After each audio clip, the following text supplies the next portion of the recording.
Oh man, I'm so impressed. You got the recording on before we started. Yeah, before I got started. Who's got the first question? Hit *6, unmute yourself. When you get through talking, hit *6 and mute yourself. So let's rock and roll. Yeah, hello. Hello. Yes, sir? Yeah. This is Wade. Okay. Hello, Wade. How you doing? I'm hanging in there. How are y'all doing? Oh, we're still at it. Yep, well, I'm hanging. I got myself a letter showed up yesterday. It says something about amount due $71,585.44. All right. At the top of it up here, it's got attention passport. What they're doing is they're going to you owe money. This is how they're getting to us. You owe money.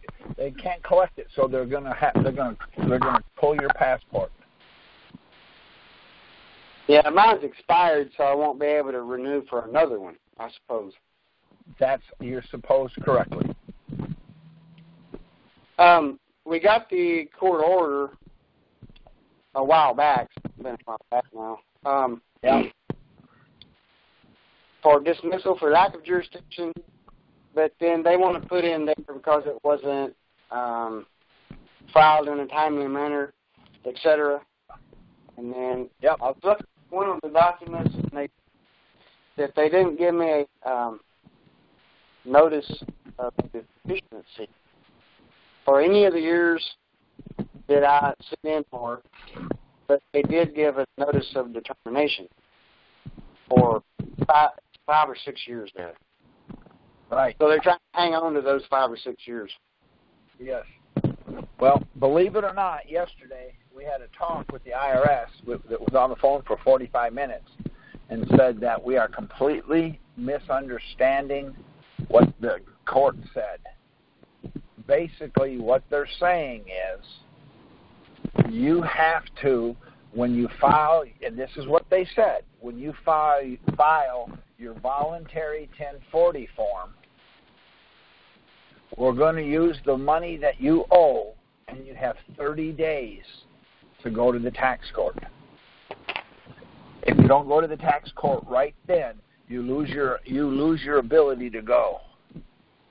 So we had about a 45-minute discussion until they hung up on us. And basically what they're saying is we're misinterpreting it because we don't use any case law. We're only using statutes. And so without case law, we have no argument.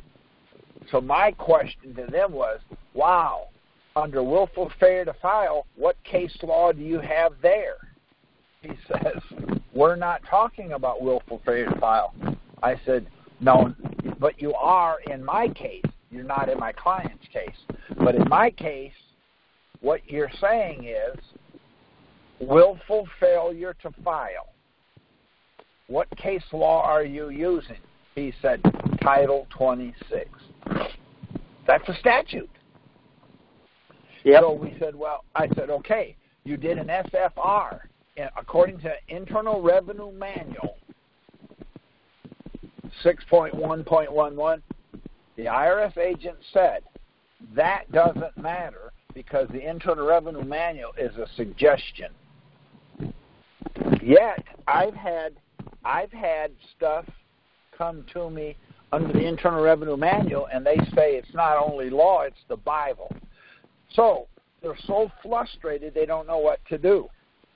So you have tools now. You understand what you got. Just keep kicking at them. That's all you can do, okay? Just keep kicking at them. Should I send them a copy of the court's ruling and copy all this off and just mail it all back to them? I would. I mean, I don't know what else to do, but do you have the order from the attorneys? The 5-page order from the attorneys? I believe that I do here, yeah. Okay, if you have that, get a copy of that and highlight everything in there where they tell you. Because in that they're going to say under 6212 it's required, and under 6213A it's mandatory. So what they're basically saying is, I know that's what it says, but that's the statute. That's not statute law. Statute, or not statute. I just said it, now I drew a blank, but it's not the law. It's a statute. Yet, Title 26 is nothing but a statute either.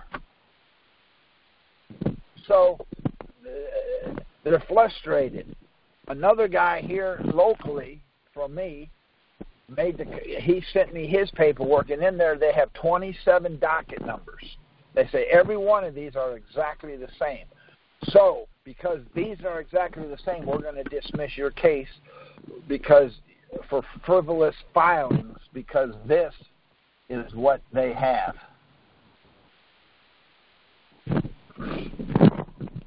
So they don't know what to do with it, and so what we have to do is we just have to keep pushing forward. Does that make sense to you? That makes sense. I just not for sure my best route to go. Okay, okay. The argument they've never seen, there is no best route. Let me throw a few things out at you, and then and then you can just start thinking. All right, go back to the do a motion back to the tax court saying I need a more definite statement in docket number whatever it is, because the IRS is still taking my money, and they've admitted to the following: 1, 2, 3, 4, 5. Then take the 5-page document from the attorney and highlight it. Then turn around and say the commissioner has admitted.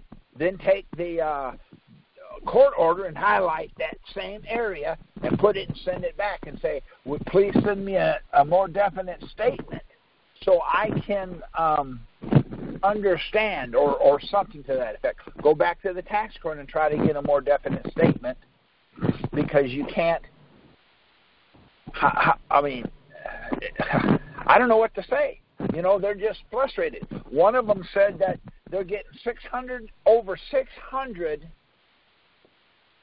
documents exactly the same every day. So in other words, they're chewing us out because we're sending them too many. Well, they need to climb back in their hole. On that IRS thing yesterday, the IRS said, we're doing the country a favor. We're not hurting the country because the government needs the money. Now think about that statement. When Reagan did the what was it? I forgot the name of the commission. He put together and said not one dime of the IRS's money goes to the government. Not one dime. So yeah. I don't know who they're. Okay, I forgot what it was called. Something commission. And you can look it up on the internet. Well, not one. The Warren Commission. Thank you very much. You are correct. Under the Warren Commission, it says the IRS doesn't even send the money to the government, and that's because the Federal Reserve borrows everybody. Every dime goes into the economy is borrowed. So they keep throwing money into the economy. If you have $1 million a day economy and you put $5 million in there, money's going to be worthless. So they have to tax it out. So we hide their mistake, so we can hide what they're doing to us. See, so what they're saying is you have to have a notice of deficiency before you can go to the court. We don't have to give it to you because it's mandatory. Now, that's basically what they said.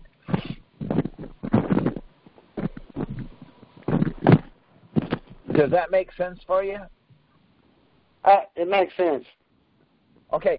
Again, I don't have the answers. And the reason I don't have the answers, because when I look up, I see up. When you talk to them, you look up, they're telling you it's down. So I don't know what to say, you know. It's like nothing makes any sense with these people. One guy got a court order saying that his motion to dismiss has been denied because Kerry is telling you what to do. And the reason we know it, because we go on and listen to his phone calls on the internet, and he's telling everybody to do this, and so because he's doing that, it's frivolous. I'm not telling anybody to do anything. So if it is frivolous, how come the IRS still has a frivolous court order or a court document on their website? Go to the ustaxcourt.gov.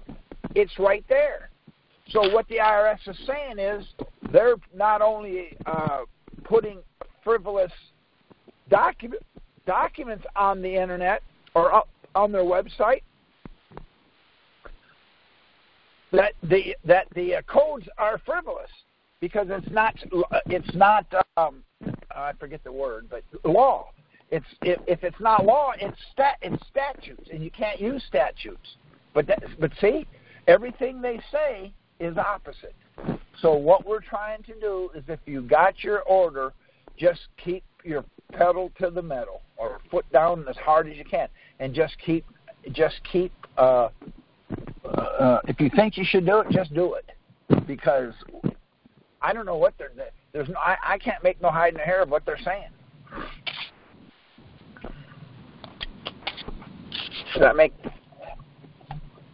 Does that help you? It helps some. I just have to think about it some more. Right. And if you need help with it, I think you have my number. I have. Okay. Right. You can call me and we can talk about it, and I can give you some more ideas.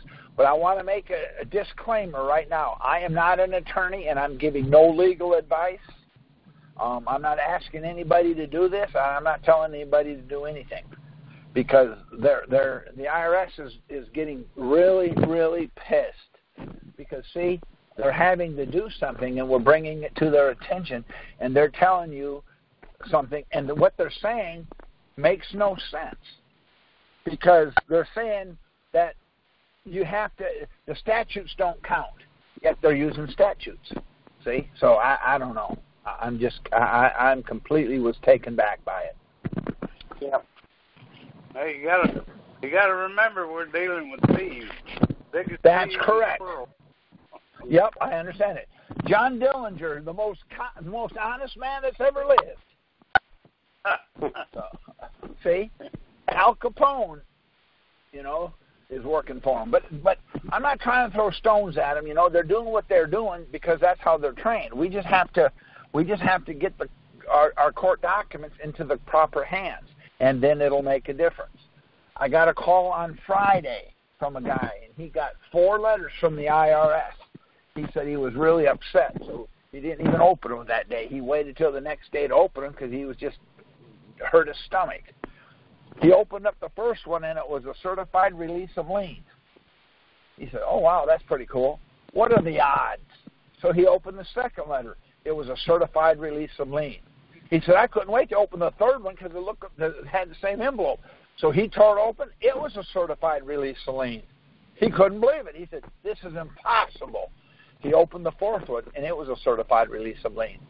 So he got 4 certified releases of liens on the same day for different years, in other words, one was from Austin, one might have been from Detroit, one might have been from Andover, Maryland, and one might have been from Fresno. He just couldn't believe it. He said it was the most craziest thing he's ever seen. And they were all for different years.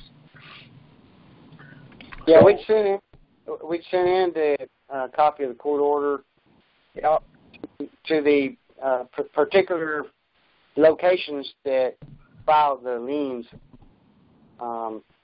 We did that already. We haven't done anything else. Right. Okay. If you can't find your 5-page document that came from the attorneys that generated that court order, Do you understand what I'm saying? Uh-huh. Okay. Call the tax court and say, I want the order, not the court order, but the order the attorneys put in to generate the court order.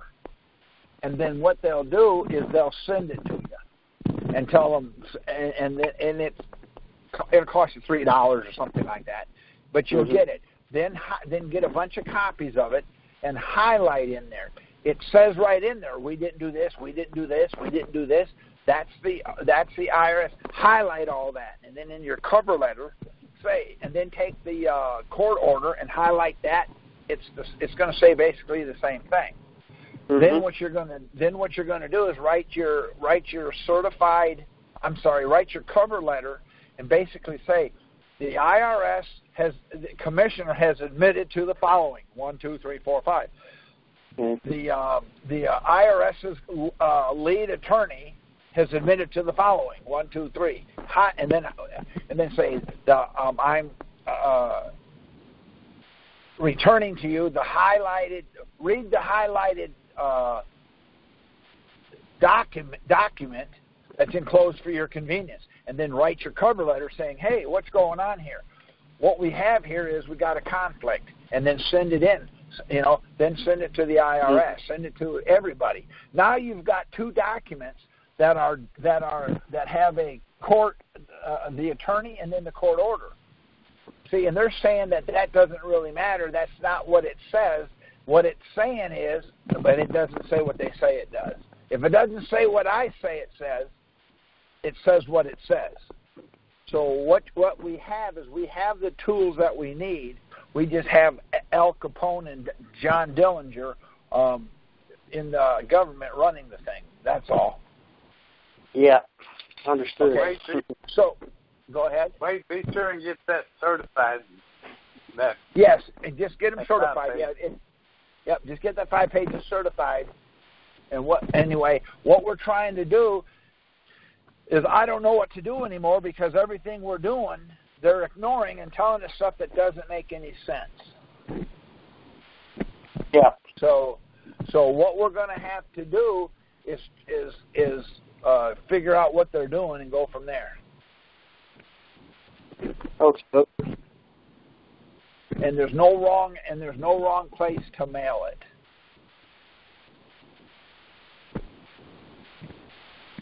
Okay. Okay, I'll work on getting those certified copies. Right. Get a certified copy of the court order, and then get a certified copy of that order that the attorney wrote. It's going to be the attorney's order, and he wrote it. And then tell them, say, go ahead and certify it. It's an extra 50 cents or something like that, $2, whatever it is. Yeah. Then they'll copy and send it to you. Once you get it, you can get copies of it because it's just a stamp and it shows up through the copies. But then put your 5-page, then your 1-page, and then your cover page. That's going to be 6 or 7, 8 pages. That's your package you're going to put together. Does that make sense? Yeah. Okay. Makes sense. And then send it off. And go to the county and pull your lien, your notice of lien, and on there it's going to tell you when they put it on and what office it's on from, and then sometimes it even has the IRS agent's name. Go ahead and send it to everybody. Say. Yeah, we got that, and that's the one we sent it to. It's first request to be released, and etc. There you go. That's perfect.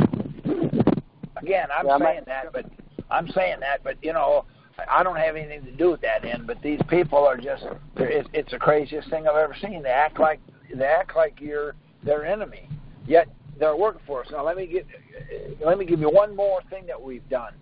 The Treasury Tax Administrative. What is it? TIG. Let's see. Anyway, look it up on the internet. It's the Treasury Investigate. I forget what it stands for. Now, if anybody knows, you can come in and tell us. but send it to them too. They're supposed to be on your side. They work for the IRS, but they're kind of the go-between, and you send it to them and let them explain it to you. Put it in here. Your IRS agents are saying this, but this is what this says. Explain it to me. They can't. They can't explain it to you because what they're saying makes no sense. See? So Got a question for you. So when you receive a 5-page order back, you use your same doc number? It has. What that does is when you first open your first document to the tax court, they're going to put a docket number on it. Right. Then then they're going to take that and send it to the IRS. The IRS's counsel is then going to turn around and send you a 5-page document explaining what they're doing. They're going to say, well, they're going to say to the court, they're going to tell the court, we didn't send them a notice of deficiency. We can't find it in our regular time or whatever they say. And then they're going to give that to you. Then they're going to ask you, the court's going to send you in the mail saying, the IRS has said they don't have jurisdiction because, and they're going to tell you, we're going to give you till whatever date to send in what do you call it? That you disagree, or they're going to give it to them. Well, they're going to give it to them anyway. So keep that 5-page document because in there they're telling you what they did or didn't do. One thing I did, I mocked it up, so I've got to go back and get a clean copy so that I can send it back to them. And one of the reasons, the basic reason on one of that I received back is that I didn't send my $60 in. Okay. I didn't say requested $60 in. The other, it kind of becomes really bland. I'm not really sure what they're saying. They're saying the same thing. Again, they've admitted that they've not sent my notice of determination, notice of, et cetera, et cetera.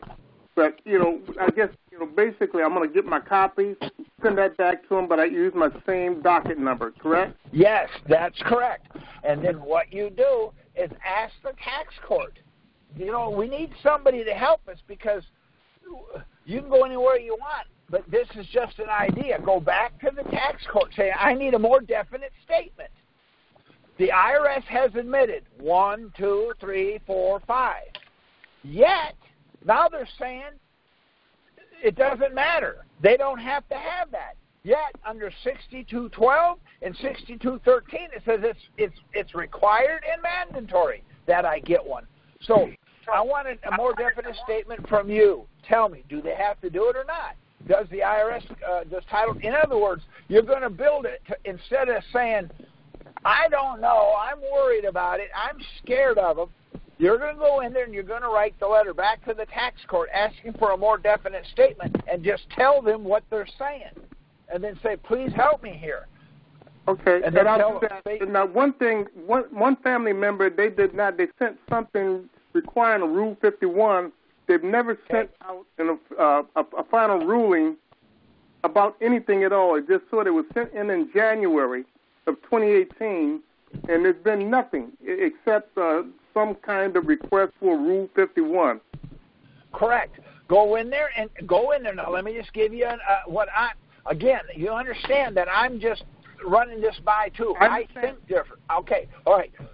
If the IRS says they don't have jurisdiction and they want you to have Rule 51, how does that work? You asked me a question? Yeah. It probably doesn't.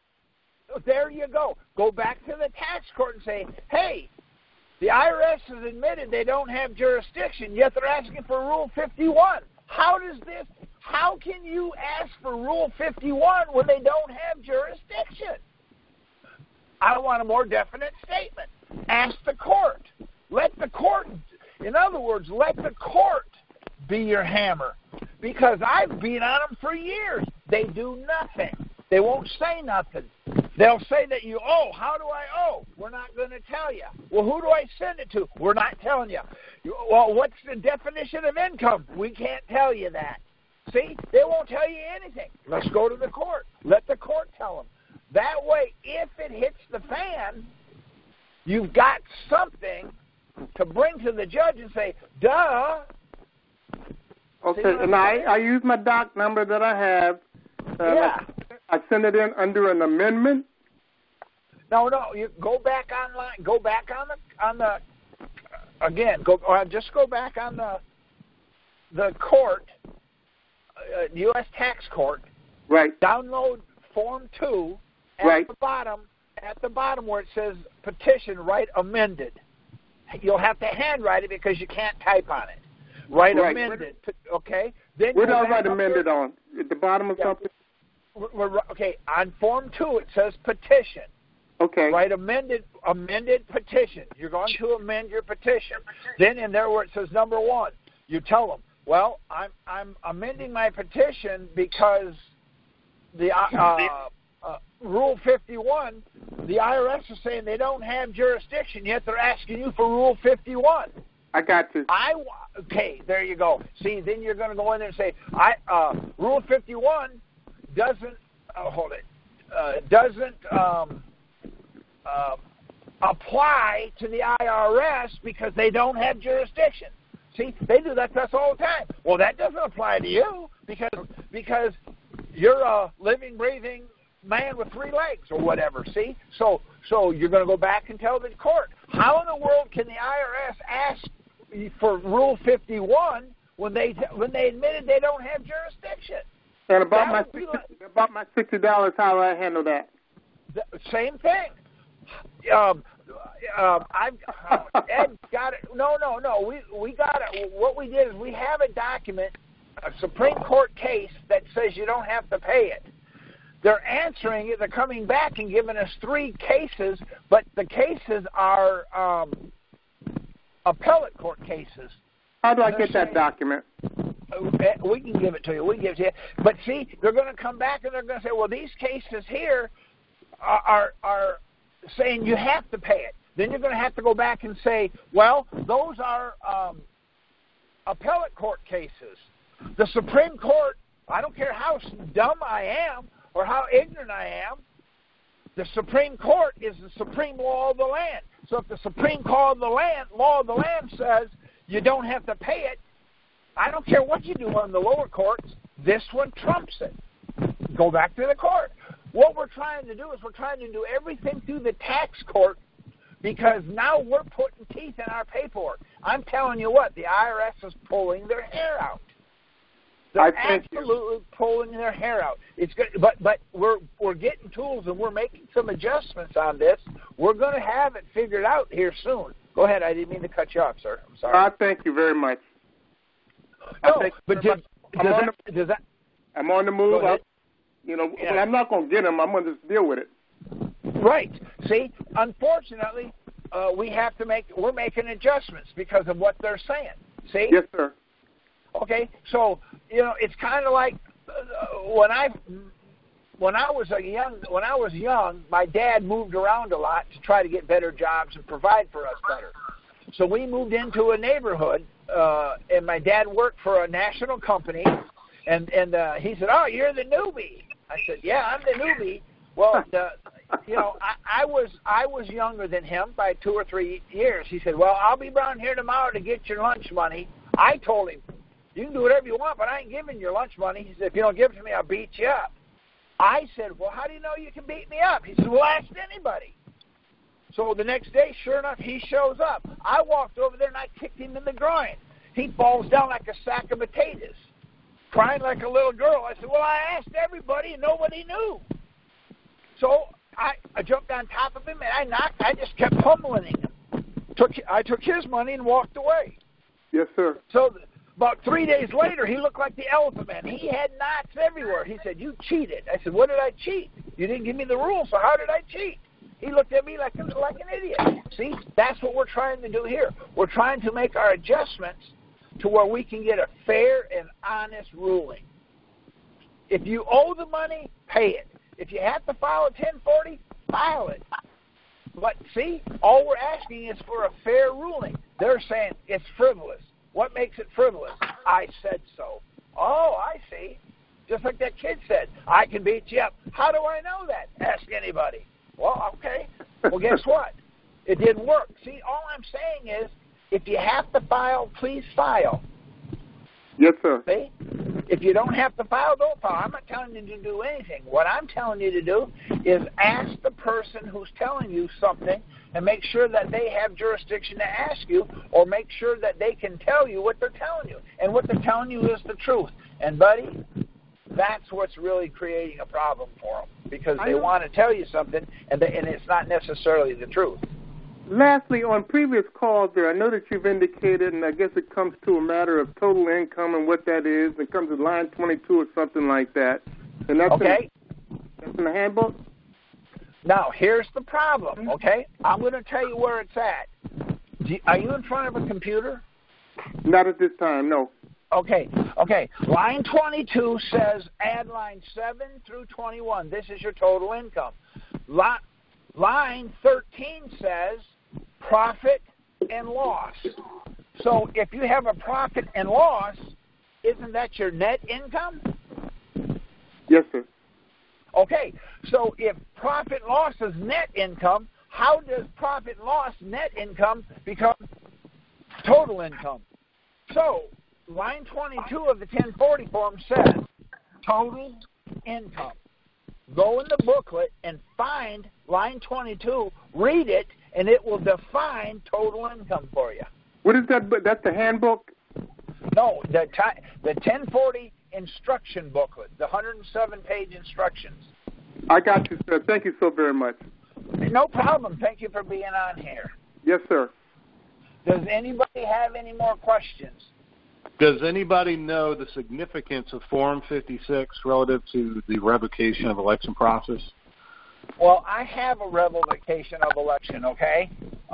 And I do. But before we go there, if you want to, we can do a call one time on the revocation of election, and I'll call a couple of experts in, and we'll bring them on. That's not my expertise. I did one because I understood it, but that's not my expertise. So without being ugly, I don't want to sound like an idiot. I just don't understand it that well. So if you don't mind, oh man. Let me help you sound like a champ then. My wife and I petitioned, and it took 3 months, but on Monday she finally got her final order. I'm waiting for mine, and then I'll get the certified copies. So good. Our case is in good shape. Okay. So, victory, just to let everybody know.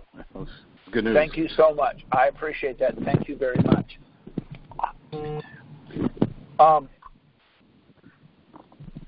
Okay. So I guess I'll just email Ed maybe for just that call with your other associates. Yes, if you do, get it to me, then I'll call you back. Give him your number. If you email him, make sure you give him the number, and then I'll get in contact with you, and I'll go over that with you. Okay. Right. Excellent. Thanks so much. No problem. Okay. Does anybody else have a question? Okay.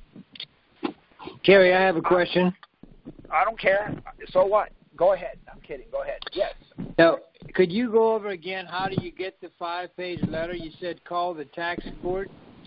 Okay. What happens in order for you to get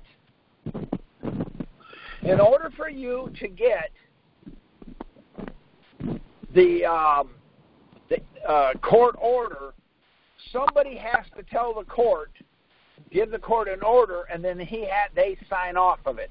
So the attorneys for the IRS, the lead counsel, will write a 5-page document that they can't find in their normal routine of a day. They can't find your notice of deficiencies, and they can't find your notice of determinations. So because they can't find them, they're going to assume they didn't give it to you. So the IRS attorneys are going to say, so what we want to do is we want you to dismiss this case for lack of jurisdiction. That's the document that actually triggers the final order for the court. that document there, if you get that document there, you can, if you got your court order, you got one. If you can't find it, call the tax court and say, I want the attorney's order for docket number so and so. They'll copy it and send it to you. Then you've got it, and you make as many copies as you want. Then I'm just going to suggest pay the extra $5 and get the package. It's going to be 5 pages. They'll stamp it saying this is a certified copy. So it'll be from the tax court. It'll have a stamp on it guaranteeing that this is a certified copy. Now, so what if? Go ahead. Well, what I was going to say, what does it take to get that, to generate that letter? You have to say I've sent in my. Have you sent in your Form 2? Yeah. Okay, then you'll have to wait, and what'll happen is you can go online. Go to the USTaxCourt.gov and then go into docket inquiry, put in your name, and once you put in your name, it'll come back, and you'll be able to see it right there. What is I'm looking to see? I guess is my question. Well, it'll tell you that. It's going to tell you that. Gary, I think that's a motion. Yeah, it's the motion. You're exactly right. It's the motion. That's correct. You are so correct. Clarify that for me, Ed. What do you mean it's the motion? It's a motion. A motion tells that court what to do. Right. What they're requesting. So I should from say, the IRS attorneys. Yeah, I should say I want the letter from the IRS attorneys in response to the motion. No, it is their motion. It's their motion. Okay. I guess maybe I'm confused, but I want to understand what generates the letter from the attorneys. Your petition. My petition. So I should say, yes. I haven't gotten a letter from the attorneys in response to my petition. No, it doesn't matter. You can do anything you want. If you haven't gotten it, they can't give it to you. Give them time. What will happen is they will come and they will tell you. You'll get it in the mail, or go online and you can, if you see it, the motion from the attorneys, then you can call the court and say you want a copy of it. And if it's not on there, what do I do? You just wait for it. You have to wait for it.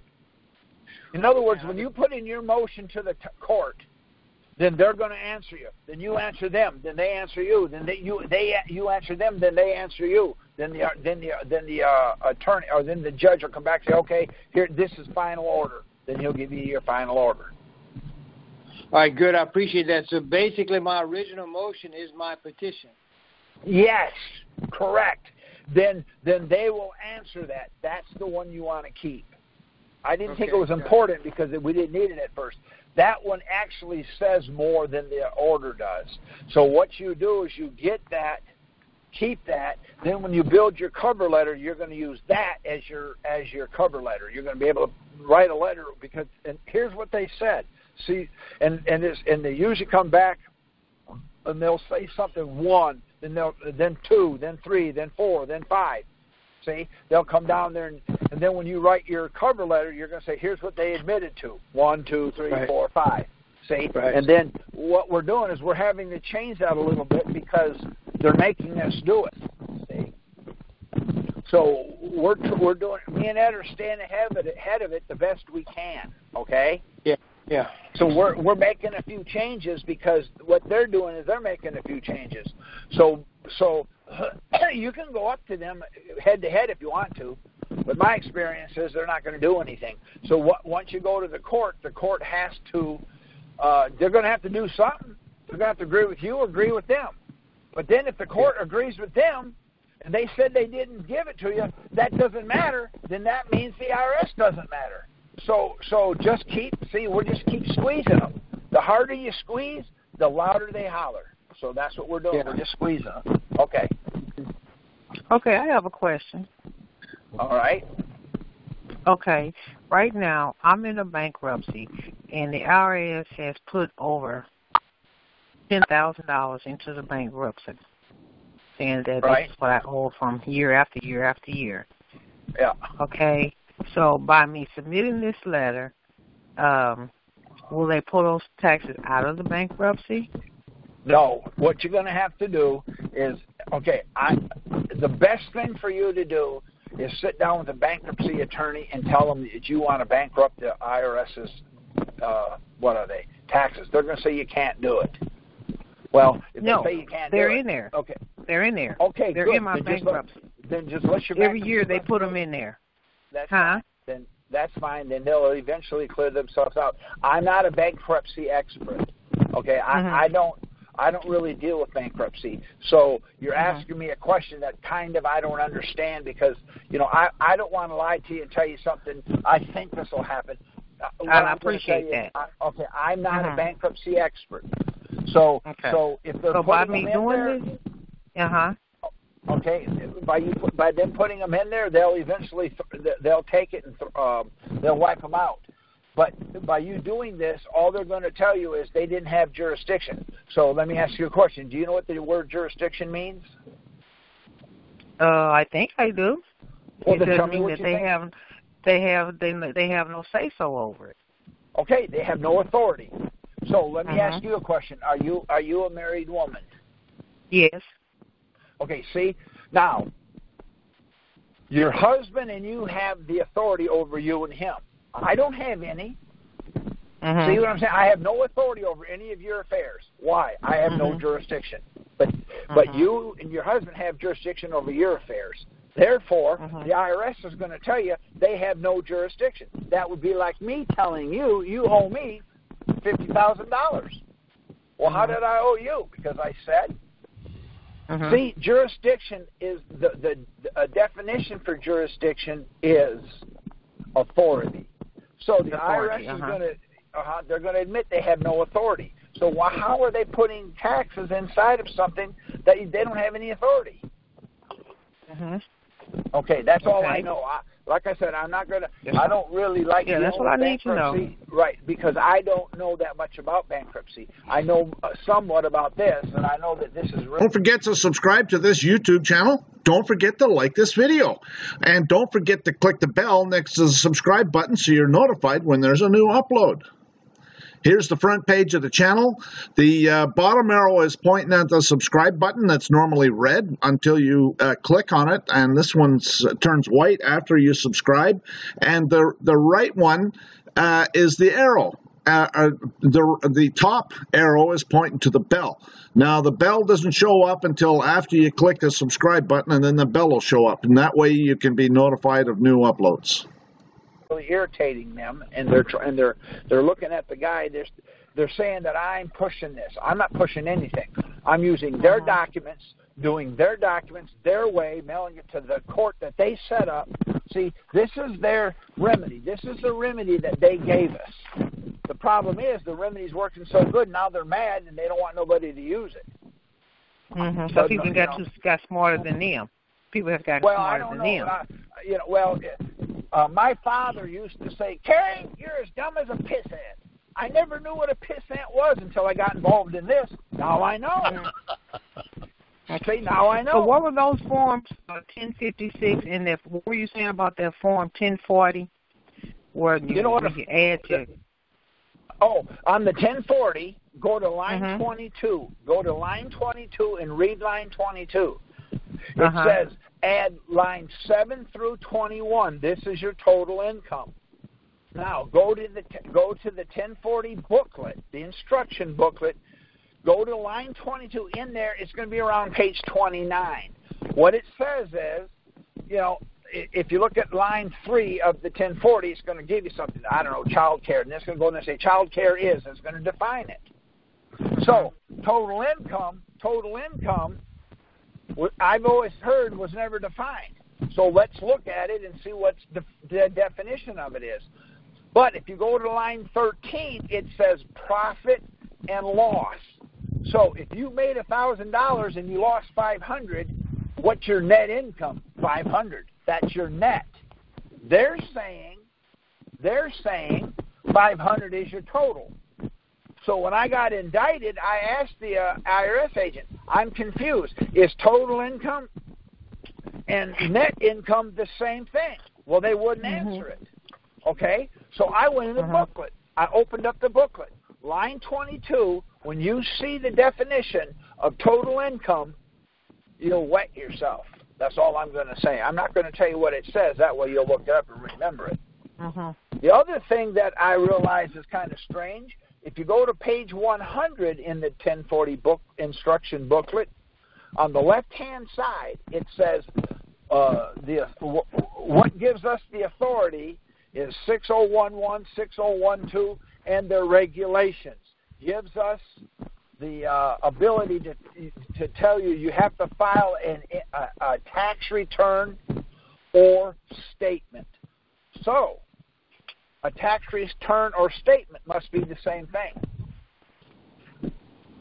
So when I was indicted, I told the judge, I said, here's my statement. I said, eat shit and die. She said, what? I said, I'm good for this year. I said, and your wife, she's ugly too. Now I'm good for next year. So the only thing that I'm saying is, I read the book. How stupid was that? See, I read the book. The book told me, their own booklet, their instruction booklet told me what to do. So I did it. Now the IRS is having a problem, and they're saying, well, you can't do it that way. That's what the booklet says. Well, that's not what we meant. I know. I didn't mean it either. See? Okay. So, anyways, look up line 22 in the income tax 1040 instruction booklet.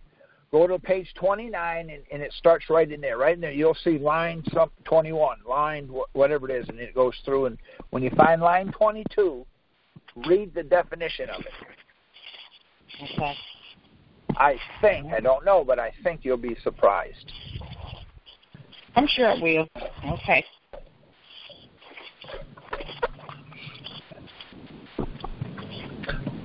Okay, I'm going to ask a question if somebody would answer this.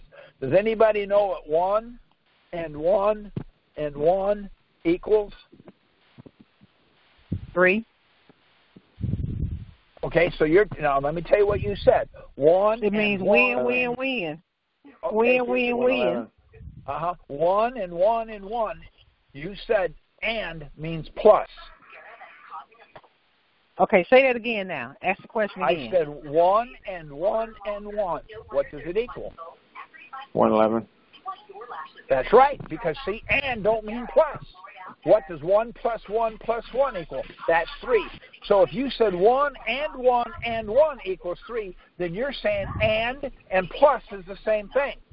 That's what they do to us all the time. They say something and we draw a conclusion to it. I just won't do it. I won't draw any conclusions to anything. What I do is when they ask me a question, I answer it, but I only answer the question that they ask. See? Do you have any other questions? I don't. Well, thank you for calling in. I appreciate you being here. All right. Thank you. I got a comment, Gary. Yes? Regarding the conversation you were having earlier about that Warren Commission, I think it was mentioned to be? Yes. I'm thinking, from my memory, that it might be the Grace Commission that all that... Grace Commission. Yes, sir. You are correct. I was mistaken. I did say Warren. I wasn't sure, but I thought that's what it was. I remember reading it 2 years ago. Yep. You are correct. The Grace Commission. That is correct. And for the other organization or entity you were trying to come up with, it's TIGTA, T-I-G-T-A, Treasury Inspector General for Tax Administration is what it stands for. There you go. Now, put your paperwork together and go online and put that in. Treasury Inspector General for Tax Administration, and it will give you an address. Now, let's say 5 of them pop up. Let's say there's one in Alabama, one in California, one in Washington, D.C., and one in Boston. There's 5 letters right there. Just send it out. Which one does it need to go to? I don't know. I would send it to all of them. I finally settled on sending my letter to them at the City Center Building, 1401 H Street Northwest, Suite 469, Washington, D.C. Whether it'll do me any good or not, I don't know, but that's what I did. And see, what we're doing is we're in uncharted waters. I don't know what's going to happen. Yeah, because, let me ask you, okay, think about this a minute. You're driving home, and Al Capone pulls you over. You got a case of liquor. You got a case of liquor in your back seat. What's he going to do with it? Probably drink it. That's possible. What's he going to do? What else? But see, he might pour it out. He very well might. See, yeah.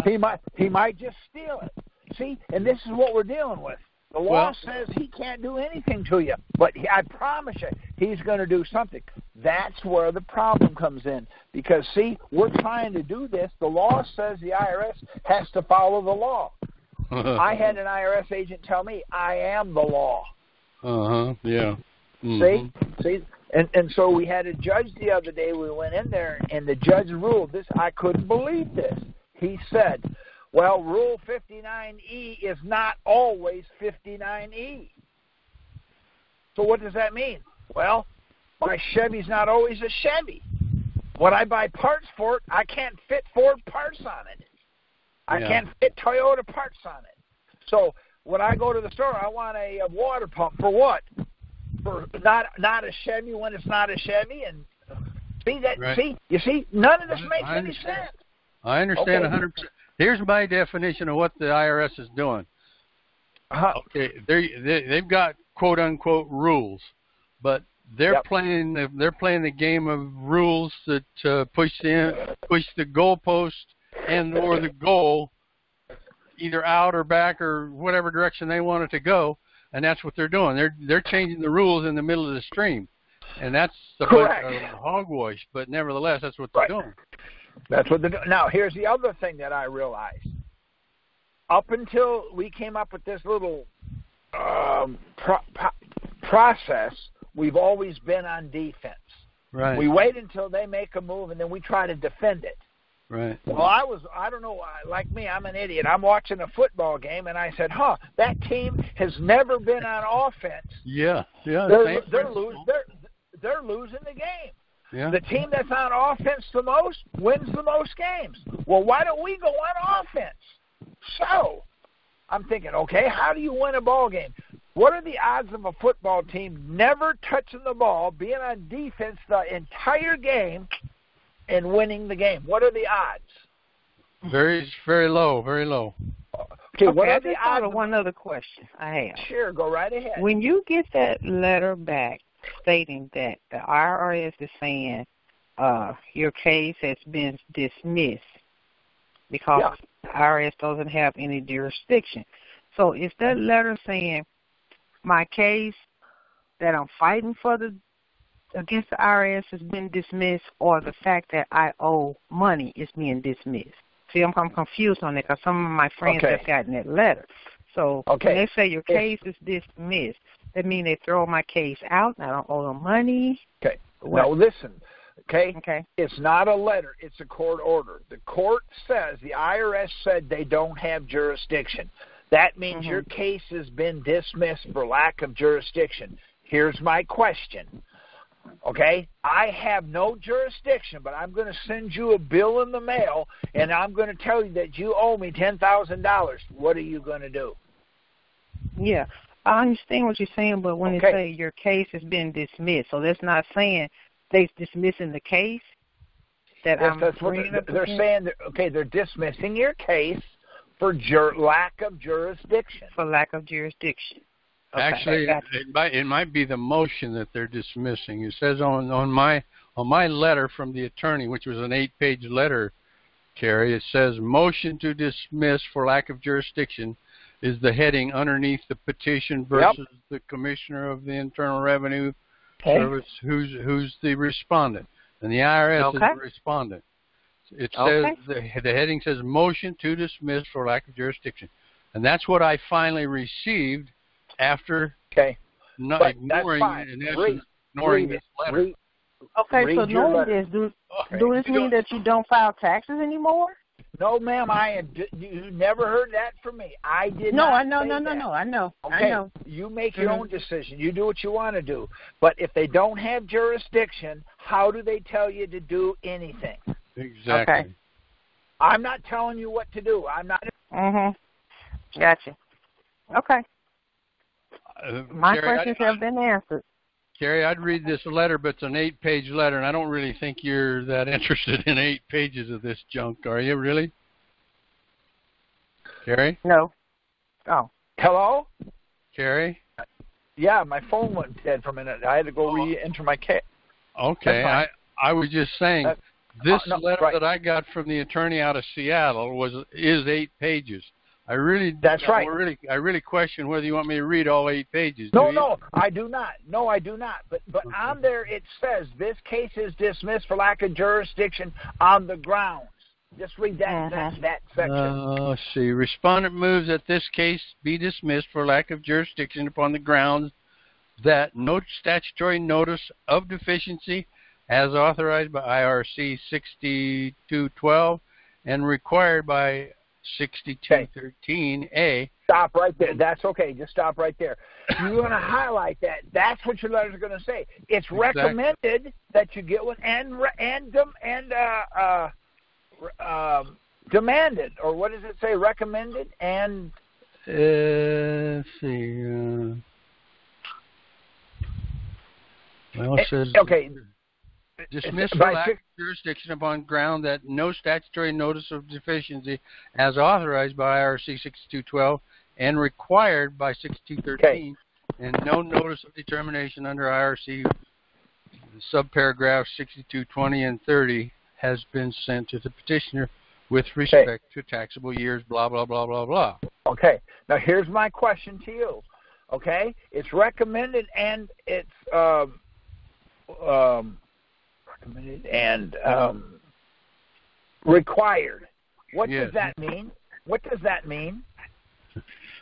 Well, it's pretty set in stone, in my opinion, the way the way that reads. But okay, so what you're going to do is you're going to say, "Dear Commissioner of the IRS, I received a motion from the lead or the lead attorney, because it's signed by name so and so. They said you are required and authorized and required to send me a notice of deficiency, and I didn't get it. Yet you're still got to lien upon my asset. Exactly. Release it immediately, or you're in contempt of court. Sign it, put it with that, highlight that section, and mail it back. See? Then what if you did receive a letter of deficiency? Okay. Let me ask you a question. This is okay. I'm going to send you a check for $10,000. Will it help you in your situation right now? Yes or no? I'm going to send you an absolute check from my checking account to you for $10,000. Will that help you? It all depends if the check any good or not. Absolutely. The check is as good as gold. Yes. Okay. Would it help you? Okay, yeah. I'm not going to sign the check, but it's on its way in the morning. But if it's not signed, it's no good. Okay, then look at your notice of deficiency. Guess what? It ain't signed. It ain't no good. So it ain't what they say it is. See? See, I sent you a legitimate check. Yes, I did. And there's money in the account to cover it. I just didn't sign it. So what is it? It's still a check. So I can call it a check, but the check is no good. It's no good if it's not signed. Okay, then there you go. There's your answer. You got a notice of deficiency is no good if nobody signed it. Well, first you got to find your notice of deficiency. Did they ever send you one? You know, that's the question. Mm-hmm. Now, I'll bet they didn't. And if they did, it's not signed. And if it is signed, it isn't signed properly, because Title 26, Section 6065 tells you how everything the IRS communicates with you has to be signed. If it isn't signed this way, it is no good. And where can I find it at saying everything needs to be signed? It doesn't say. It's not going to say it has to be signed. It's going to say no. What you were just saying, okay. Chapter or title something. Title 26, Section 6065. Okay. Okay. All IRS correspondence must be signed. No, that's not. Yes. You just read it. I don't know how to explain it to you. But something to that effect, though. Something to that effect. And that's in the 1040 packet. Nope, it's in the Title 26. Okay. Section 6065. Yes. Okay. I got it. Terry, I got it. I'll read it if you want. Sure, go right ahead. I'd love that. Except as otherwise provided by the Secretary, any return, declaration, statement, or other document required to be made under any provision of the Internal Revenue laws or regulations shall contain or be verified by a written declaration that it is made under the penalties of perjury. Signed by what, a judge or who? Wait, it doesn't say that. It says anything the IRS authorizes by the Secretary. So I'm assuming if I get a letter in the mail, it's authorized by the Secretary or it's part of the Internal Revenue laws. It must be signed under penalties of perjury. So if it's not signed under penalties of perjury, then what they're saying is not so. They're telling you, you owe us $10,000. If you don't pay it, we're going to take your business, we're going to take your house, we're going to take your paycheck. Yet it's not signed. Or if it is signed, it's signed or a stamp. It doesn't say stamp it. It says sign it. Do a 1040 form and send it in, and don't sign it. They're going to send it back. So it has no value. It's no good. Oh, but that's not. It doesn't say you have to sign it, and they don't. It says any document by anywheres in the Internal Revenue laws sent to anybody must be signed under penalties of perjury. That translates to me, if the IRS sends me a CP 504 and it's not signed under penalties of perjury, and I send them my document from the courthouse saying that they don't have jurisdiction, I just return it. I put the letter in an envelope, their envelope in an envelope, my copy of my certified copy in an envelope, and I mail it back. Why? It's not signed under penalties of perjury anyways. But you can't just ignore it. And what we're doing, now what we're doing now is if you go down to the county and you pull your lien, it's going to be a notice of lien. Here's the problem, ma'am. I want you to answer this for me, if you will. Who makes it? If you have $100,000 lien, who makes it valuable? Who puts the value in that lien? I don't know. You. They monetize you. You make it good.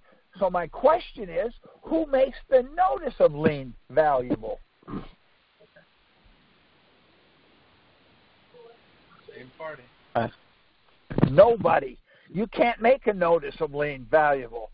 So they're monetizing it. By them monetizing it, they're using a counterfeit security because if they notice it's not a lien. They can monetize a lien, but they cannot monetize a notice of lien because it hasn't happened yet. My question is, then what is a notice of lien? What is the value of a notice of lien? What is it? It's zero. This is deep. No, sir. It's 25 to life. Ask Bernie Madoff. Oh, yeah, These IRS agents, that's what we're going for. An IRS agent that puts a notice of lien to the county, and the county puts it there. We're not asking them anything. We're telling them, you release it? We can't. No problem. We're going straight to the court. Why? Because now they're dealing in counterfeit securities. See? The counterfeit securities, they cannot do it. I've got 5 stocks for General Motors. I'm going to duplicate it and make 10. I sell 10 stocks, but I only own 5. What have I just done? Fraud. Committed fraud. How? I committed fraud. How? That's easy to say. How did I commit fraud? Sold something you didn't have. Okay, so they're monetizing a lien that doesn't exist. That's a counterfeit security. So Ed, Kerry, how would you make that statement to get them to remove a notice of lien or release a notice of lien? Okay, the problem is you can't. They're not doing it because they're saying, well, we got to wait till the IRS tells us. Right. So we went to the county. We said to the county, here's my order from the IRS's attorney saying they didn't have jurisdiction. Here's my court order, signed and certified. They said, well, we can't do anything until the IRS tells us. I believe you. Let me see the document you have for that lien. The county attorney comes on and says, we don't have to do that. No problem. I'm glad you came out and said that, bud. We took his name straight to the United States District Court and sued him for contempt of court. He's put a lien on me. I got a court order. He says, I don't have to show you what we got. You're right. When we filed the lawsuit, guess what he did? He took the lien off. Why? Yeah. He's not going to go there and say, well, Johnny from the IRS agent said, from the IRS building said, put a lien on his property. See, I had a $25,000 notice of lien. We're in the community property state. They took that $25,000 lien and sent it to my wife's job. They took $373,000 before I finally figured out how to stop it. Now I'm going after the company. I'm going to make her company pay us back because they're in contempt of court. See, I showed them a court order. I said, let me see what the IRS gave you. I can't show it to you. Why not? Well, because they called me on the phone. So this is what her company's going to have to defend this. Well, they called me on the phone and told me to put the lien on it. I have to go there. I have a court order saying they didn't have jurisdiction to do so, and they took 7 times. 7, let me see, 8 times 3 is 24, 9, that times 3, 10, 11 or 12 times what they were supposed to take. Now, how are they going to defend that? I'm not going to get the IRS involved in it. I don't care. I'm going after the person that took my money. Yeah. They have deep pockets. Once they pay me, once we're in court, what they're going to do is they're going to subpoena the IRS in. The IRS isn't going to come. So now the company's going to. I'm going to ask the question: why would you take $300,000 when they owe $25,000? Why would you do that? Well, the IRS said so. Well, let me see your documents. Well, they called us on the phone. Well, let us hear the recording. Well, see? Yeah, nothing. See? Now, you know why this sounds funny? Do you know why this sounds strange? We're on offense. We're no longer on defense. Yeah. I'm not going to stand and hide behind the house when they come. I'm going to step out into the draw the fire. I hate this. I got a target on my back. It bothers me because these people are no good. But I am not on defense anymore. I've seen if I can stop it, we've seen the last person lose their home because they owe the IRS $25,000 and they come and seize their home. They owe $25,000 and they go down and take their 401k. You know, how do you satisfy them? So how do you satisfy them? See, this isn't about me trying to get money.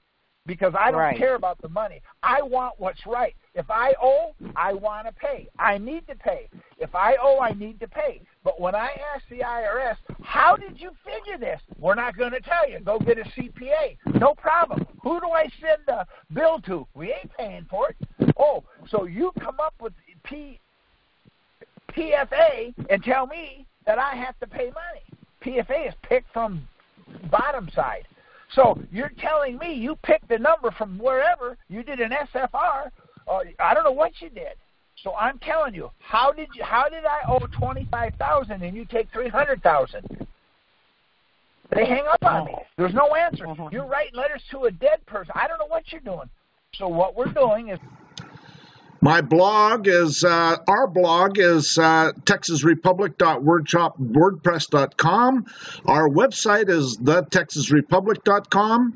Our email address is oneyellowroseenterprises@gmail.com. Our YouTube profile is, this is the link, because YouTube doesn't allow us to have a customized URL until we have over a certain number of subscribers. And follow us on Twitter at Texas Republic for You and at We Are Texians. We're going to the court to get a court order. Now, I don't say anything to them. I let the court order do the talking. I send them a letter. I have a court order signed by a judge, and it's certified. You don't have jurisdiction. They write back and say, that ain't talking about us. No problem. We go straight to the United States District Court.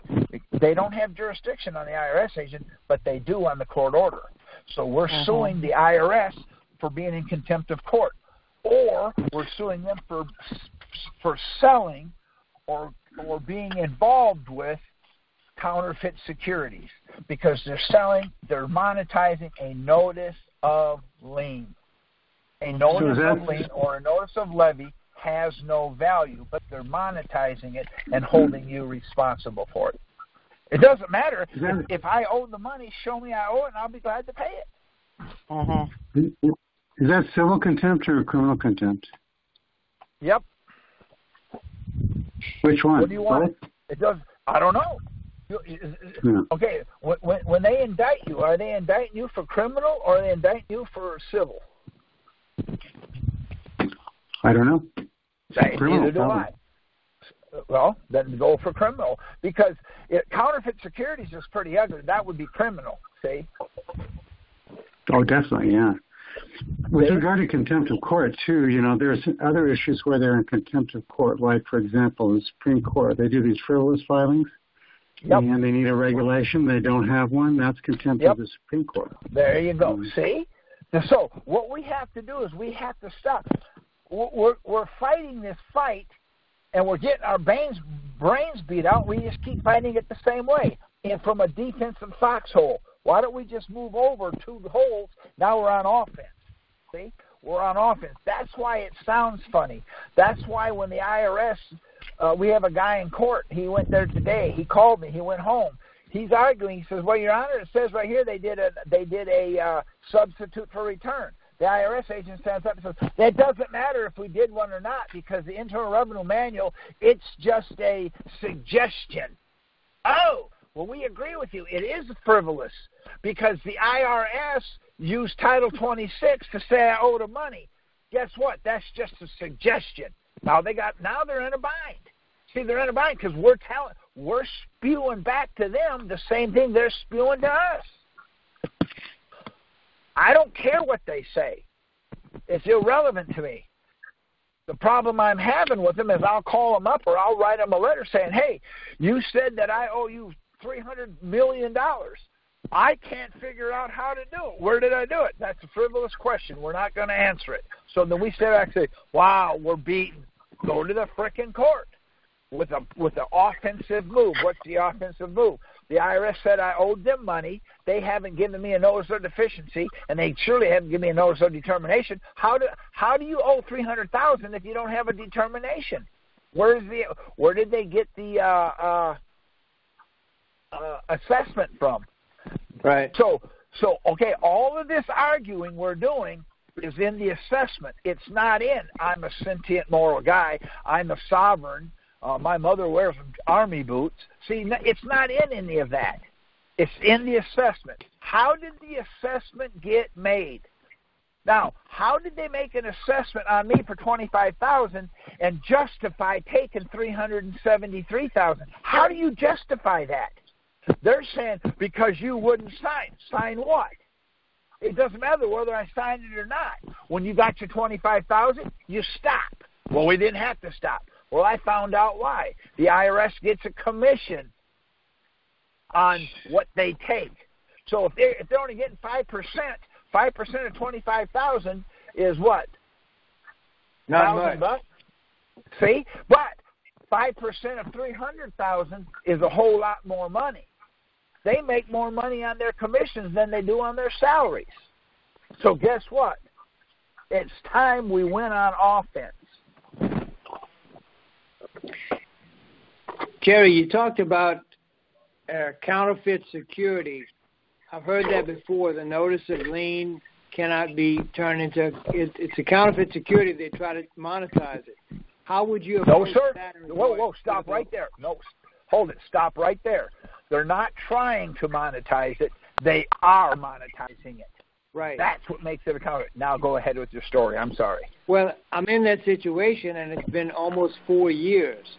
What I'm trying to determine is how do I approach it with what you just cited, 26 U.S.C.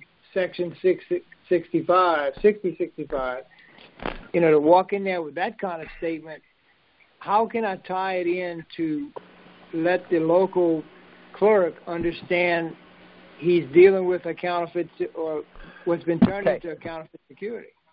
Okay, again, let me tell you what I would do. I would go to the tax court and I would get a dismissal for lack of jurisdiction. Then I would put together something, go to the clerk and say they don't have jurisdiction, they don't have the authority to put a lien on me, and you've got me liened.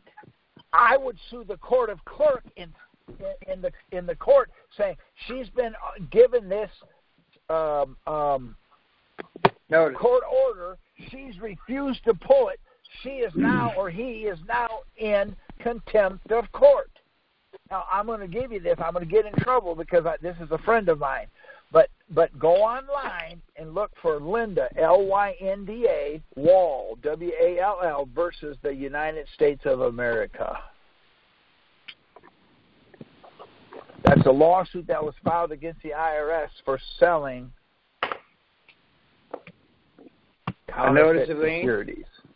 No, sir, for selling for selling and being involved with counterfeit securities. Now, what was the name of that case?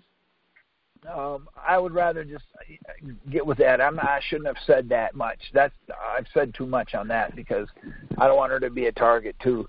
I'll send it to Ed and then just email Ed, and Ed will send it out to you. Then you can look it up. But you can't find it because they have blocked it. It's not that. I just don't like to use people's names because that not everybody's that nice or friendly, you know. I understand. Hey, so I got a question. Go ahead. I had a notice of levy, lien, and on the back side they left out A with B and started with B, but A says that, only federal employees are allowed. Okay, here's the problem. Okay, this is about you now.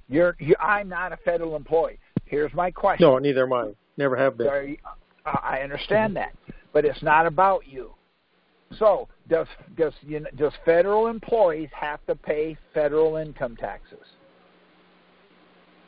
I have no idea. Probably do because that's what it says. Yeah. Okay. Wait a minute. Then I'm going to ask you a question. What is a federal income tax? What is a federal income? Excuse me. What is federal income? Federal would relate to federal employees, federal government. Okay. Then let me ask you a question. When you get paid, do you get Federal Reserve notes? Yep. I'm sorry? That's where the tie-in then. Yes, I do. I get paid in a check and then a check. Okay, so then when you cash the check, you get Federal Reserve notes, right? Yes, but I usually sign mine with that's not what I don't care demand for lawful money. Yeah. Okay. Then what do they give you? A truckload of gold, or do they give you Federal Reserve notes? Federal Reserve notes. Okay, so you're a federal employee. So why did they leave it out? Why did they leave it out if it didn't bother anything? Why did they leave it off after?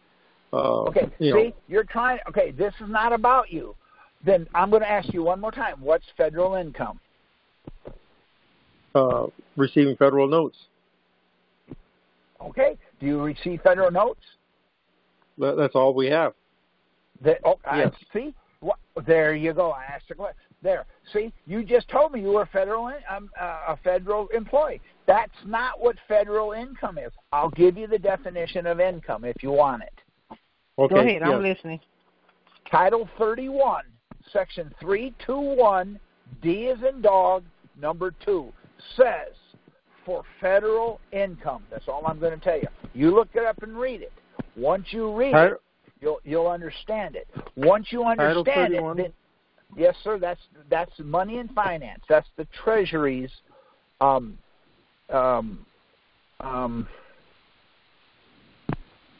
web title.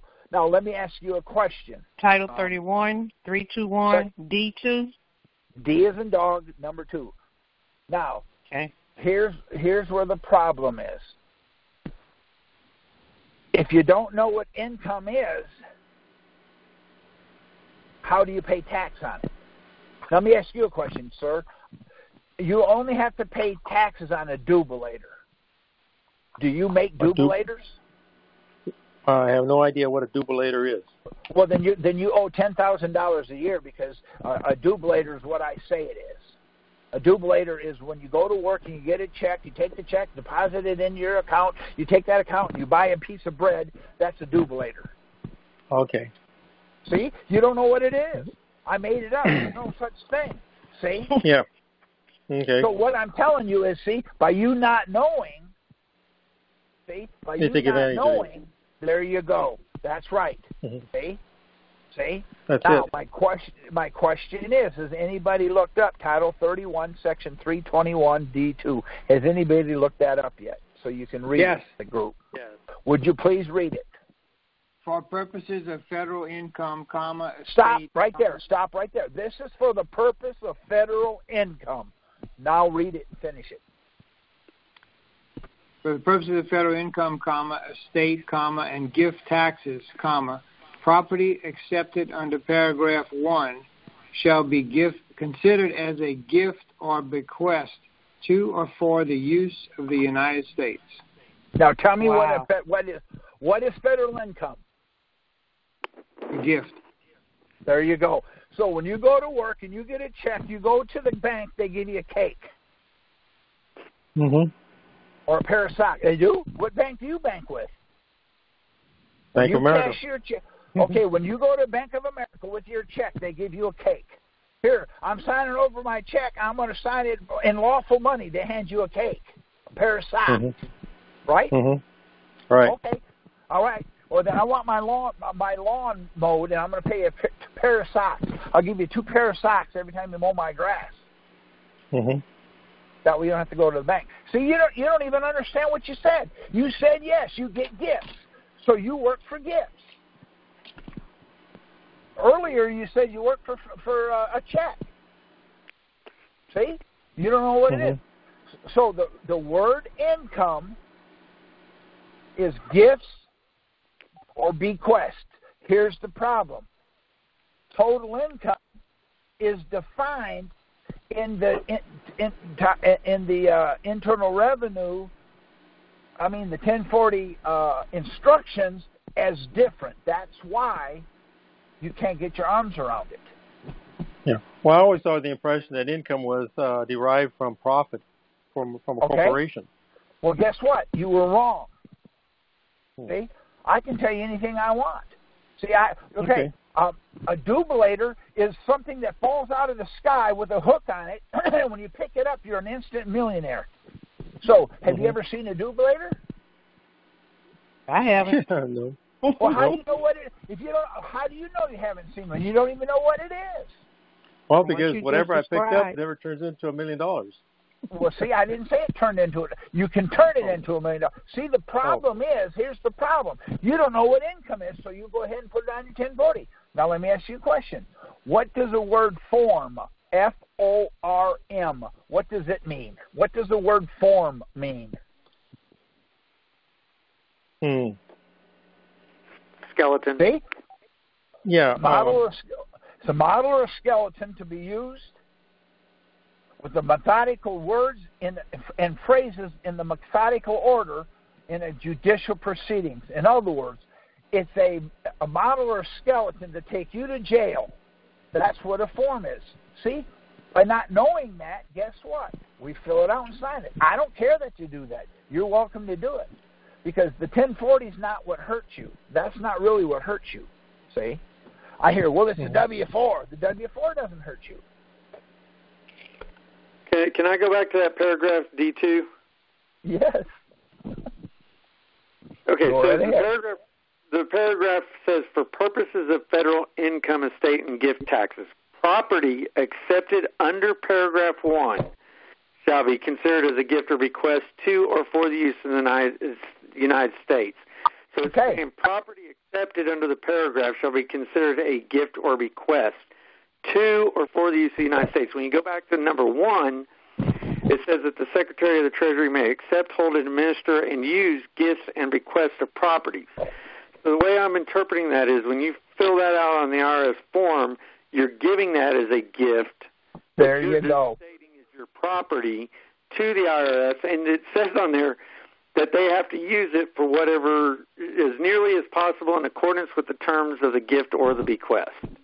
Okay, so my question the trouble with that is that it not one dime goes to support the government. So who does it go to? The Federal Reserve Bank? Okay, but listen to what you're saying. It is gifts or bequests. They have to use it as a gift or bequest. If you don't, so my question. Okay, so here's my question. If you don't give me a gift or a bequest, I'm going to beat your brains out. It's no longer a gift or a bequest. A gift is not for. See, that's why it's considered voluntary, because it's a gift. So when you voluntarily give them, but you're not volunteering it. If you work for an employer and you don't fill out a W-4, guess what? But on the W-4, it's also contradictory. I read the W-4. On the W-4, there's a key phrase in there that when I was indicted, I read it to the judge. The judge says, that's enough. Don't read it again. No more of that. And so, okay, sounds good to me. See, on the W-4, it says total number of dependents goes here. On the bottom of it says how many allowances from line H above goes here. So from the top of the worksheet that you tear off, they're called dependents. You look up the word dependent and it tells you what it is. On the bottom, they're called allowances. Has anybody on this phone got an allowance when they were a kid? Did their dad or mom give them an allowance for being good or cleaning the room or mowing the grass? Has anybody got an allowance? Anybody? Yes. Was it a boy or a girl? A girl. Okay, so your dad gave you as a child a girl. So your dad gave you a girl as a allowance. Gave me allowance. Okay. So was the allowance a boy or a girl? Neither. See? So a dependent isn't an allowance. We sign it, tear it off, and give them the allowance part of it. So when you go to work, there's the gift. They're giving you an allowance. See how it all ties together? So the W-4, you're saying, is an allowance. Yet, check out our other videos and playlists. Republic of Texas RT documentary. Texas and other American states is under a military occupation. The Republic of Texas Forum of 2016. And describe the kind of people who would thrive in independent Texas. And so check them out. The top, it's a dependent. You tear the dependent part off and you keep that for your records and you send in the allowance. So then when they're talking to you, well, how many dependents do you have? 4? Well, that's right. That's not what it says on the bottom sheet. How many allowances you get? 4? Well, you go mow my grass, I'll give you allowance. I'll give you one of my children. You want the boy or the girl? See? It doesn't fit. It doesn't fit. Again, I read it because of the way I think. It doesn't fit. So let me ask you, okay, ma'am, how many children do you have? 2. Really? I have 3. I have 1 of each. You see, that makes no sense. Yet you never questioned it. I have 3 children, 1 of each. Oh, okay. There's your allowance, buddy. See, none of this is making any sense. See, it makes no sense, but you don't question it. Me, I'm the kind of guy, I question everything. So when you fill out, so if you go to work and you have to fill out a W-4 form, yes. What do you put down there? Exempt? I put exempt. I sign it. That's what I put, exempt. Okay, but now you have to renew it every year or it diverts back to an allowance. That's their rules, not mine. So every October or every right around Christmas, fill out another one. See, the problem is we don't read the stuff. Did you know you could fill out a tax return or statement? Did you know you could do that? You can fill out a tax return. Say it again now. A tax reform. I don't know what a tax reform is. What were you saying now? What did you say? On page 100 of the 1040 instruction booklet, it says, the authority that the IRS gets, they tell it to you. And you get, and this is where our authority is to tell you you have to file a tax return or statement. So a tax return or statement must be the same thing. See? I know what a statement is.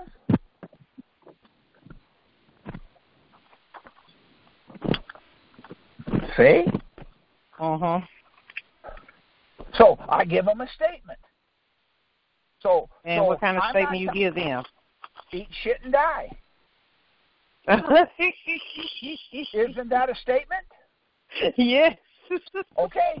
See, it doesn't tell you what kind of it says file a return. It doesn't say tax return. It says file a return or statement.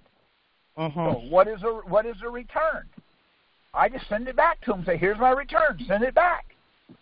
See, it doesn't say. See, the problem is we think we know what they're saying. Now, let me ask you a question, okay? The lady that just talked to me, can I ask you a question? Okay. Sure. Okay, you said you were married. Are you married to a male or a female? Male. Okay, I'm using your words. You said you're married to a male, right? Do you but know not what the kind of mail that comes in your mailbox, though. Go ahead. No, you see, you should have. Okay, do you know what an I'm married to a man. Okay, not a male. There you go. There you go. See, I'm learning. I understand, but a man is a certain kind of male because dogs come in 2 varieties, male and female, pigs, goats. See? So see, once you start talking, if you don't answer them properly, you then fall into this. Well, you said a male. Well, so you're married a goat. So have your goat come on down. Now what are you going to do? See, that's what you said. You backed yourself into a corner. See, I don't take anything for granted. When they ask me a question, no problem. I'll answer the question. They asked. Nothing more. Okay. Anybody else have another question? Okay, I got one more question. On the notice of lien, so you say, you never get a notice of deficiency or anything like that.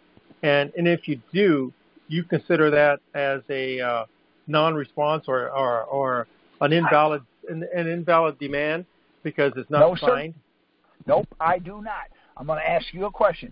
I'm going to send you a check for $10,000. Would it help you? So you want me to answer that for you? Yeah, she already answered that one. I already got that lesson. Of course, it would help, but okay. So it's going to help. What I'm going to do is I'm going to send you a check for $10,000, and I'm going to sign it. Super duper pooper man. How good is it now? It's signed. Worthless. It's a check. It's worthless. See? Yeah, it's worthless. Okay, yeah. That's correct. So if you get a notice of deficiency in the mail from the IRS and it is not signed, it's worthless. If it is not signed properly, it's worthless. That's not me saying it. That's the law. Do a 1040. So after you do all of this paperwork and you get your motion back to the motion to dismiss, and then can you go back and ask them for the taxes that they have paid you and you have paid them and that they have taken out of your check? Here's my question to you. Whose order is it? It'll be yours, right? Your order. Yours. Yes. Uh-huh. Okay. They took your money. And you can sign it. You do whatever you want to with it. You have the tools to do it. They're not going to like it, but I'm working on a process that, yes, to answer your question, I'm working on a process that you can do that. Once you get that letter, that motion to dismiss saying that the IRS holding has no jurisdiction, so the money that I have paid them and the money that they are taking out of my check, they owe that back to me then. Well, if they don't have jurisdiction, they never had jurisdiction, and they admit it, they had no authority, and they took it, whose is it? It's mine. There you go. Mine. Okay, I want you to think about it.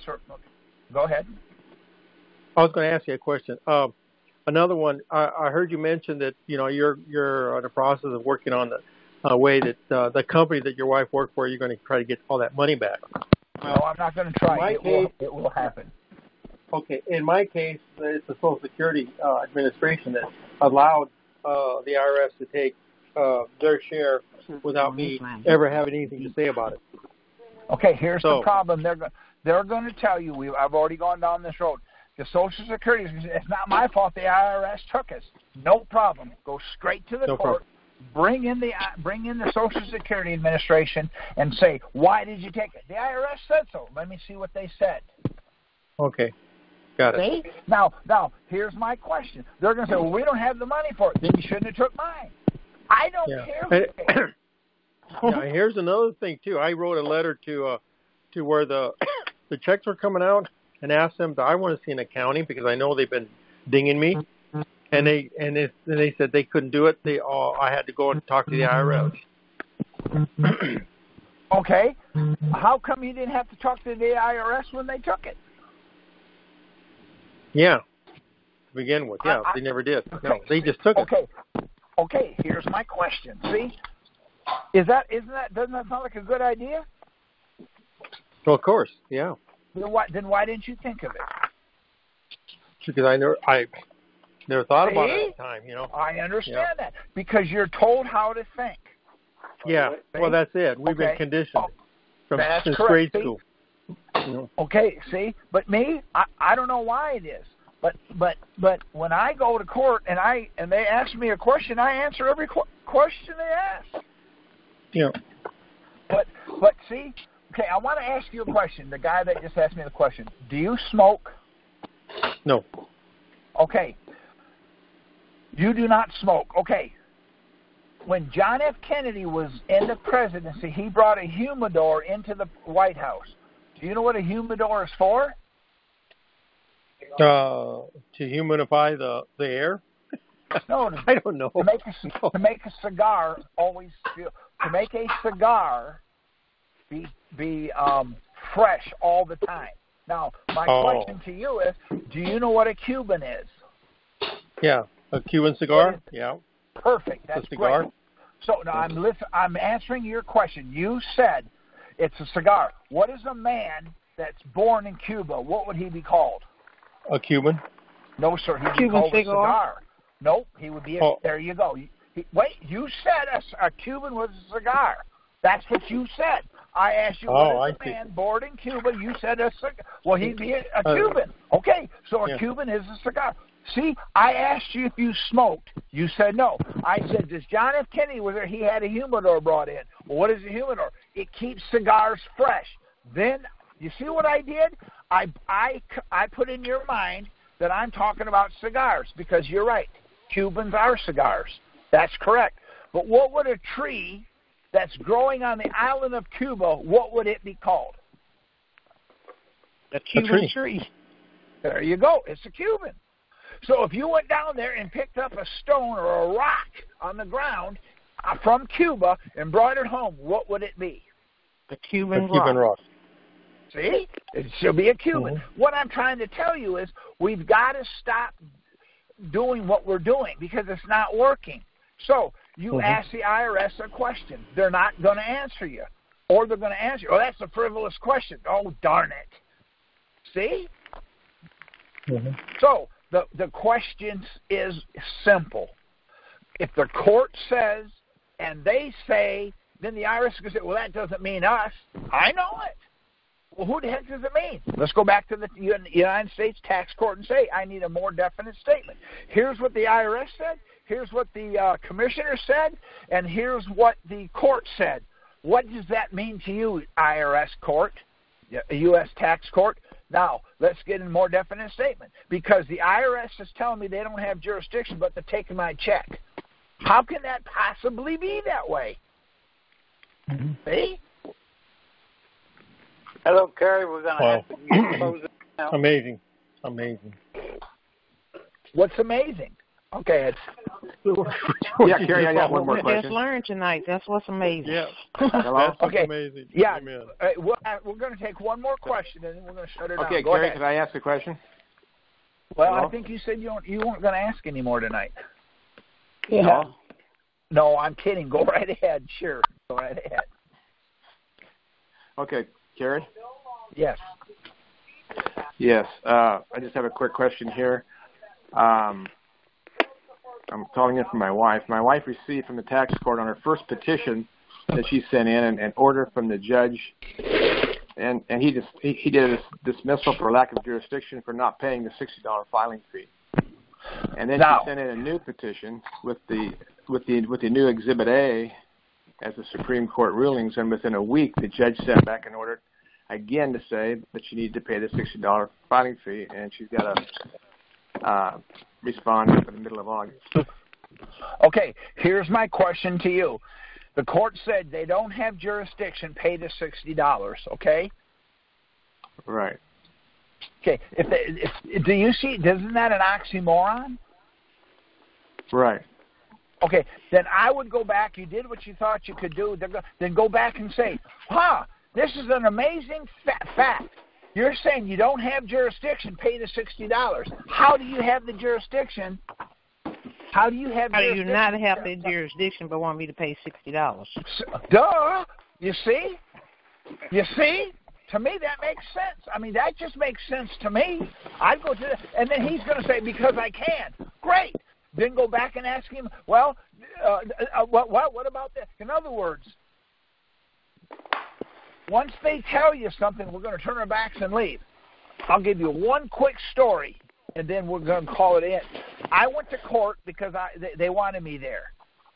The judge walks in, and he says, "All rise." I stayed sitting down. The bailiff came over there, grabbed me by the arm, and pulled me up. I said, "What's going on?" He said, "All rise." We rise to give honor to the judge. The next day when I went there, all rise, I stood up and turned my back to him. I'm facing the other way. That made him even madder. He didn't say rise and face him. You said rise. So I did. See, I don't take for granted. Well, when he said rise, he wants you to look at him. I don't care what he wants. He said all rise. I rised. But then I turned my back to him. Why? I have no honor for these people. They're not honorable. That's just me. I'm not telling you to do that. Does that make sense? So what you're going to have to do is just keep hammering them until you get what you want. Okay, Ed? Say, I want to ask, I'm not going to ask a question, but I just want to read the last three sentences. There are other people on the call that want to say something. Okay. Say what you want. I've got the order for dismissal today in the mail, or the other day, and I scanned it in and sent it to Ed. But I just wanted to read the last order. Sure.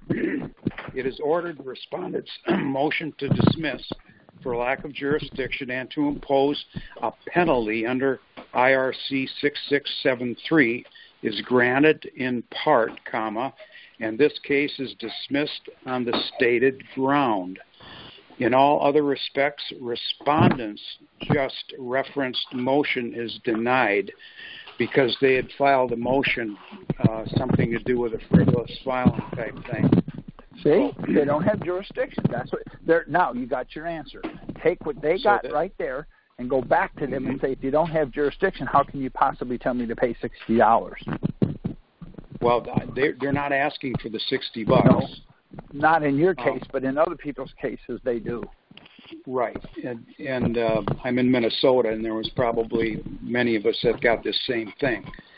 Right. So what they're saying basically in the end here is that it's done. They it's dismissed, right? Yep. Good. All right. See? Now let's tweak it. Now tweak it. Okay. We thank you for calling in. I hope you had fun. Thank you, I want to thank you. Thank you for being on here. Loved it. Had a wonderful time. All right, good. Thank you for being here. All right. Thank you. Thank you. Thank you.